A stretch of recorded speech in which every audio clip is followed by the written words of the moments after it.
mwagize neza guhitamwo radio haguruka. Turi ku munsi wa mbere igenekerezo rya 21 ndamukiza umwaka wa 2025. Bane ndabahe mwiriwe canke mwaramutse bivanye naho mudukurikira muherereye. Nongera ndabifuriza Pasika nziza. Kaze mukurikire amakuru twabateguriye mukamuyashikirizwa na jewe Arine Munezero. Mu buhinga bw'ivyuma naho ndiko mfashwa na Giselle Manirakiza. Mere ku ngingo nkuru ziyagize.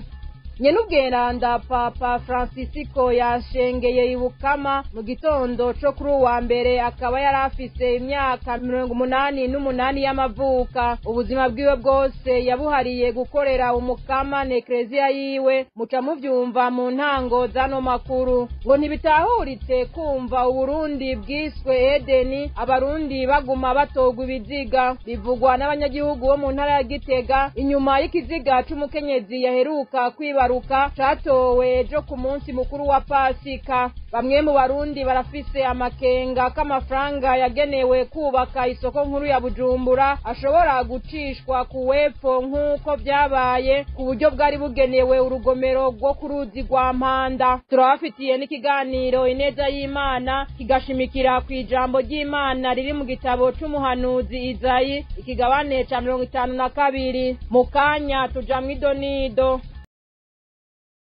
Ndasubiye kubaramutsa nongera ndabaha ikaze. Mwarimu yajeje kuvyumva mu ngingo nkuru. Papa Francisco yashengeye mu gatondo ko kuri wa mbere igenekerezo rya 21 ndamukiza umwaka wa 2025 isaha 1:35. Umwungere wa Roma Francisco yasubiye mu nzu ya data nk'uko tubisanga mu kinyamakuru Vatican News. Nyenicubahiro Cardinal Farrell yashikirije inkuru y'incamugongo ku bakristu katolika bo kw'isi yose y'urupfu rwa Papa Francisco, agira ati: nduguruye twamugina bavukanyi n'akababaro kenshi, ndabamenyesha urupfu rwa nyenubweranda data Papa Francisco. Ubuzima bwiwe bwose yabuhariye gukorera umukama n'eklezia yiwe. Yaratwigishije kubaho dukurikiza indangagaciro z'inkuru nziza, twitanga, twihanganye kandi dukunda bose uko bangana, na cane cane abatishoboye n'abatagira kivugira. Dushikirije n'umutima wuzuye ugukenguruka kubera akarorero yaduhaye kumwigisha ukuri wa Mukama Yezu. Dusabira roho ya Papa Francisco yatwishinze mu rukundo rudahera n'imbabazi zitagira urugero rw'Imana mu butagatifu bweranda. Ndugaye twamugina. Radio haguruka irifadikanije n'abakristu katolika bo kw'isi yose mu mubabaro barimwo no mu kwizera kwabo ko bazosubira kubonana amaso mu yandi na Papa Francisco. Abarundi bose kumbure ngo barabona ibigoye igihugu bivuye ku bubegito bwabo. Musenyeri mukuru wa diocese nkuru ya Bujumbura yarayabishikirije mu guhimbaza umunsi mukuru wa Pasika w'umwaka wa 2025, aho yifuza ko iyo Pasika yoba umunsi wa mbere wo guhinduka ku Barundi maze babane mu mahoro atakarenganyo. Abarundi abasaba kwirinda kuja gukurikira abantu b'indambi b'inzigo kuko bituma abo bantu bama bariko baronderera abandi inabi gusa. Bamwe mu bumvise ayo majambo bashikiriza ko naho Imana ibuza gucira urubanza abandi, ngo nta bantu baronderera inabi abarundi barabona baruta abategetsi bakomoka muri CNDD-FDD. Abo bategetsi ngo vyanse ko bahinduka ngo baronderere ineza abarundi. Abanyagihugu bose ngo nugushira inguvu hamwe bahindure ubutegetsi bwabo bahashira ubundi. Inkuru na Ninete Nancy Mutoni. Inkuru nziza zivuga ibyizuka rya Yesu Kristo zitangura zivuga umunsi wa mbere abagore bagiye ku ruhavu mu gitondo ca kare, bisobanura ko uwuhimbaje Pasika neza abwirizwa kubona ko atanga uyu munsi wa mbere w'indwi n'umwaka mushasha mu buzima bwiwe. Gervais Banshimiye ubusa, musenyeri mukuru wa diocese nkuru ya Bujumbura, hamagarira abarundi bose kwakira nka nkama ubwo butumwa bwiza, bahebe ibintu bibi byose bibava ko harimo inzigo n'akarenganyo, maze ibintu bibe bishasha. Inkuru nziza zitubwira ibyizuka zitangura zigira ziti: umunsi wa mbere w'indwi abagore bagiye ku ruhafu mu gitondo cya kare. mu kutubwira ko hari ku munsi wa mbere bagomba twibuke ko uwuhimbaje Pasika neza abwirizwa kubona ko atanguye ibihe bishasha, umunsi wa mbere w'indwi shasha n'umwaka mushasha w'ubuzima bwiwe. None rero nimwakire mwese nka nkama ubwo butumwa bwiza bwo guhimbaza Pasika n'umwambiro mushasha. Umwe wese arazi ibyo yahoramwo bitahora bimuhimbara, mu rugo iwe bitatuma haba amahoro.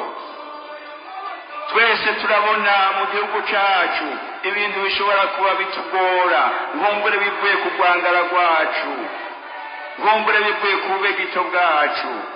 Ese kuri iyi Pasika uyu munsi waba umunsi wa mbere wo guhinduka kugira ngo tube umwambiro, ibihinduka bihinduke kugira ngo tubane mu mahoro, twirinde ibintu by'inzigo, ibintu by'akarenganyo.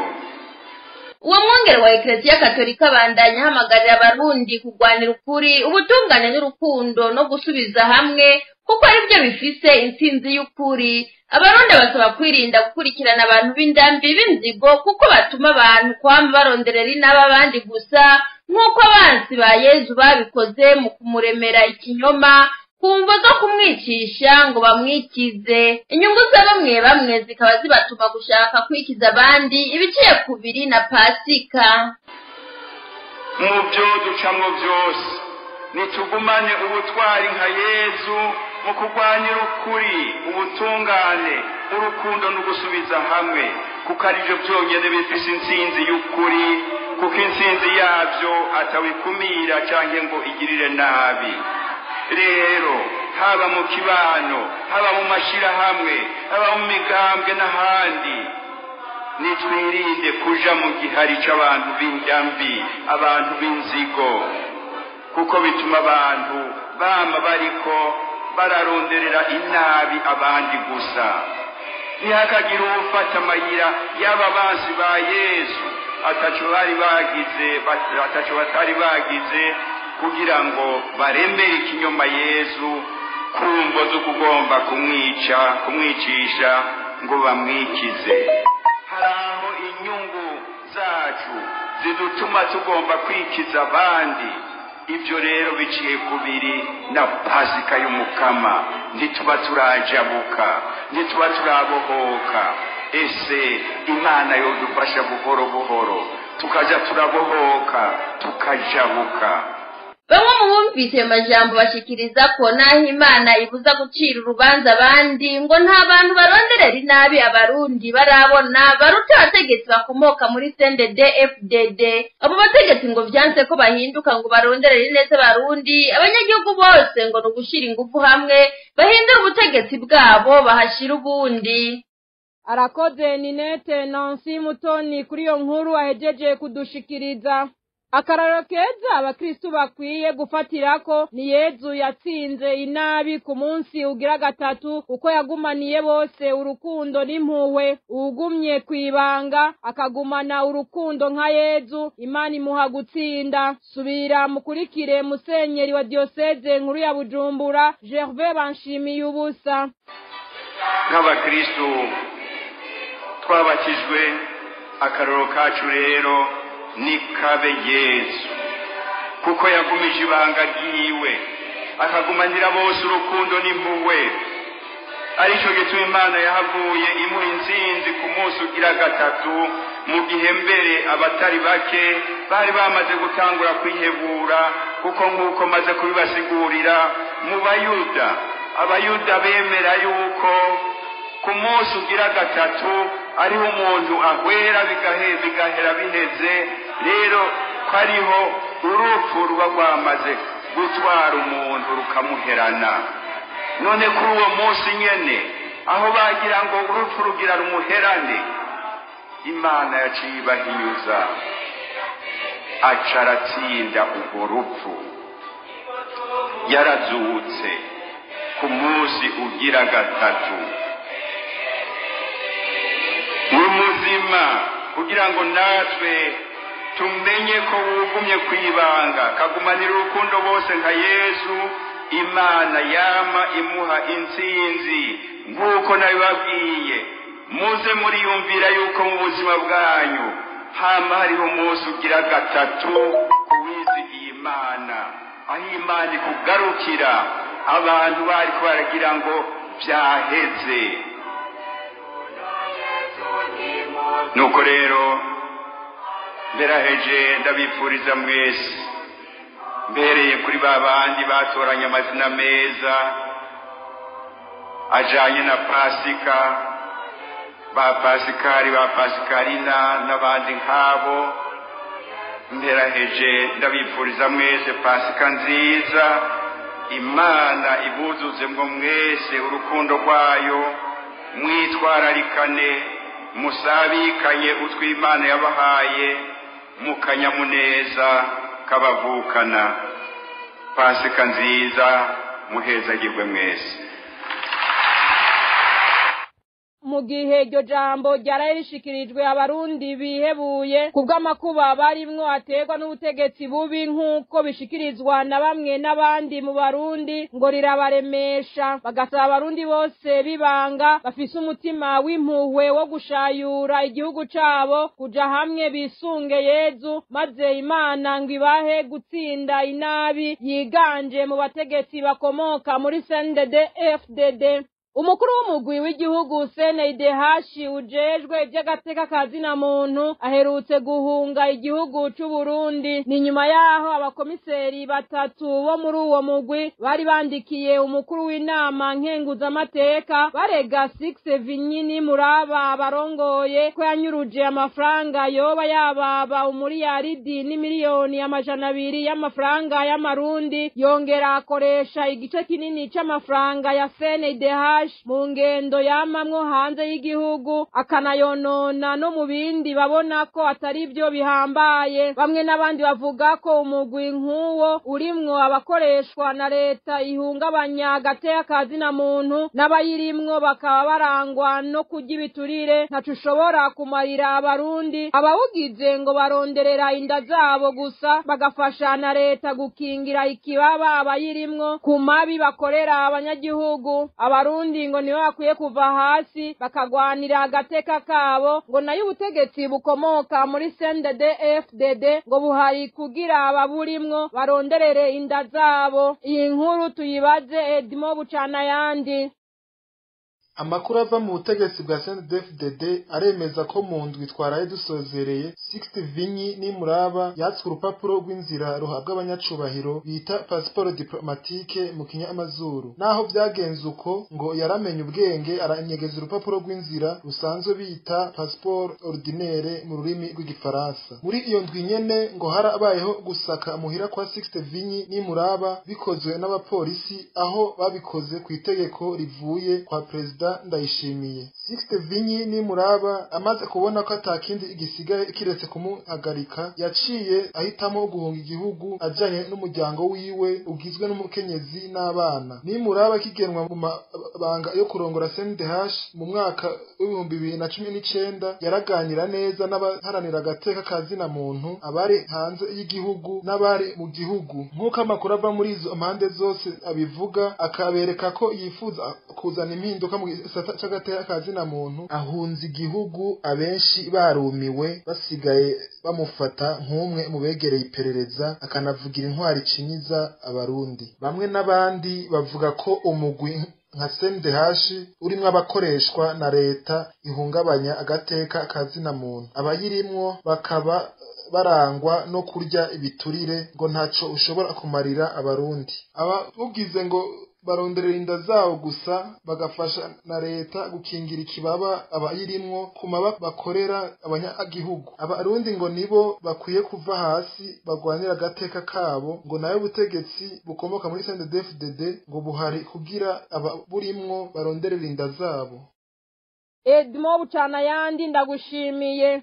ntibatahura ibibera mu gihugu bivugwa ko kirongowe n'abatware bashira Imana imbere aho banacita Edeni. Abo n'abanyagihugu bo mu ntara ya Gitega umugwa mukuru wa politike. Ni nyuma yaho baraye bumvise itogwa ry'ikiziga c'umuvyeyi yitwa Nadine Bukuru. Uwo mukenyezi yaheruka kwibaruka mu bitaro bikuru vya Gitega, none yaraye atowe ikiziga mu ruzi Ruvyironza. Nadine Bukuru yari yibarutse umwana atarakwiza amezi yo kuvuka. Umwana baca bamushira mu cuma kimubundikira bita kuveze. Muri ico gihe niho nyina yaciye abugwa irengero ku munsi wa kane igenekerezo rya 17 Ndamukiza umwaka 2025, atogwa ikiziga muri komine Giheta mu ruzi Ruvyironza ejo ku munsi mukuru wa Pasika igenekerezo rya 20 Ndamukiza umwaka 2025. Umuvyeyi Nadine Bukuru akaba yabaye Gitega muri quartier Nyabisindu. Abanyagitega baduhaye amakuru ariko batashimye kuvugira ku vyuma vyacu, bagira bati nduguruye twamugina. Bigenda gutenga igihugu kirimwo indongozi zivuga ko zikorera Imana, zitwara igihugu zita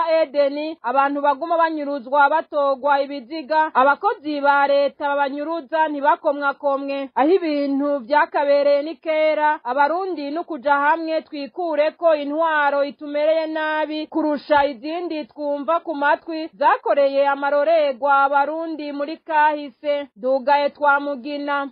Amakenga ni menshi muri bamwe mu banyagihugu kubijanye n'umugambi wo kubaka isoko nkuru ya Bujumbura ku buryo bwa kijambere. Inyuma y'ukwezi kurenga urongoye ishirahamwe Ubaka Nation Group atangaje ku mugaragaro k'ibikorwa nyenizina bitanguye, nta uramenya ico bacatumye bitabandanya. Uretse amabati akikuje ikibanza cahozemwo iyo soko, nta kindi kintu kirubakwa. Bamwe n'abandi rero babona ko amafaranga yatanzwe ngarangure ico gikorwa ashobora kunyuruzwa nk'uko vyagenze ku miliyaridi 54 zari zigenewe kubaka urugomero rwo ku Mpanda. Abarundi ngo ntibari bakwiye kubandanya basamara ngo bahendwe babona, bahaguruke nyabuna bikure ko intwaro ikomoka mu mugambwe CNDD FDD yiganziwe n'abasuma. Inkuru twateguriwe na Dondo Diemba z'umutima.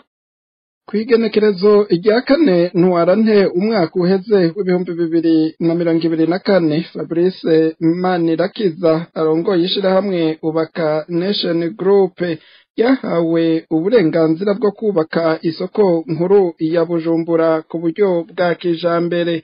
Niho yatangaje ko inama nshikiranganje y'u Burundi yakoranye mu kwezi kwa Ruhuhuma uyo mwaka nyene iraheza yemerera icese iryo shirahamwe kubaka iyo soko izoba igizwe n'inzu yo hasi igeretsweko amagorofa 30 nk'uko igicapo cerekanywe kibigaragaza. Fabrice Manirakiza akaba yavuze ko hageze ko abarundi bitera iteka mu kubaka iyo soko izoba yitwa Buja City Plaza. Umviriza uko vyasiguwe na Fabrice Manirakiza arongoye ishirahamwe Ubaka Nation Group. Kwigenekerezo rya 2026 muri uku kwezi duhejeje kwa kabiri mu 2025 harakoranijwe inama shikiranganji yabaye igirwa na nyene icubahiro umukuru w'igihugu. Muri iyo nama shikiranganji mu vyizwe harimwo igisabo twari twagize c'ukuntu twotunganya ibi bikorwa by'isoko rikuru rya Bujumbura. Imana ninahazwa gatangaza, Imana y'u Burundi ninahazwe cyane kuko uko twabishikirije barabidukundiye, barabiravye barabona neza ko abarundi twasidukanye n'iyongo. Barabona mwebwe barundi mumaze gufata iya mbere mu gushiramwe imitahe ko twahagurukiye rimwe, kandi ko abarundi hageze yuko twiyitera iteka iterambere ryacu tugiyubakire mu kubaka iki gikorwa c'iteka ca Buja City Plaza. Fabrice Manirakiza yagiriye ko ashikiriza ko igikorwa ari ic'abarundi bari mu gihugu hamwe n'ababa mu bihugu vyo hanze. Akaba yavuze ko hagiye gushigwa ahabona ibijanye n'amasezerano ari hagati y'ishirahamwe rizokubaka iyo soko hamwe n'ubushikiranganje mu vyo bujejwe harimwo inyubako. uruhusha rwo kubaka iyi shopping complex canke Buja City Plaza twararurose. Imana ninazwa agatangaza, nico gituma nababwiye mwibuke neza babe abarundi bari ngaha, baba abarundi muri diaspora, mumenye ko iki ari igikorwa ca twese. Ibikorwa twabitanguye aha ni hamwe rero tugira dushire faze ya mbere, tugira twategure neza. Ubu nta kibuza twagiye ku kivi, ibigiye gukurikira nkuko byasabwe n'inama shikiranganji, convention ya Ubaka Nation Group na Ministeri ya Infrastructure ariyo ibazwa ibi bikorwa vuba cyane, turayibashirira ahabona. Mu nyuma yaho uwo aramutswa ishirahamwe Ubaka Nation Group yahavuye amenyesha ko hari konte bise One Africa Investment Fund yuguruwe ku barundi bari mu gihugu hamwe nabo muri diaspora kugira bashiremo imitahe. Kwigenekerezo rya 16 Nyakanga uwo mwaka nyene w'2024 Fabrice Manirakiza aherekejwe n'umushikiranganje Dieudonné Dukundane mu vyajejwe harimwo inyubako baragendeye ikibanza cahozemwo isoko nkuru ya Bujumbura. Fabrice Manirakiza acatangaza ko hatangujwe ibikorwa vyo gutegura ahazokubakwa iyo soko. Uno munsi akaba ari umunsi w'umunezero kuri twese, ndasigura igituma ari umunezero ku barundi bose. Rero uyu munsi akaba ari umunsi twatanguye gutegura ikibanza cyo kubakwamwo isoko rikuru rya Bujumbura. Amakenga rero ni menshi muri bamwe mu banyagihugu kubijanye n'umugambi wo kubaka isoko nkuru ya Bujumbura. Inyuma y'umwaka urenga urongoye ishirahamwe Ubaka Nation Group atangaje ku mugaragaro ko ibikorwa nyezina bitanguye, nta uramenya ico bacatumye bitabandanya.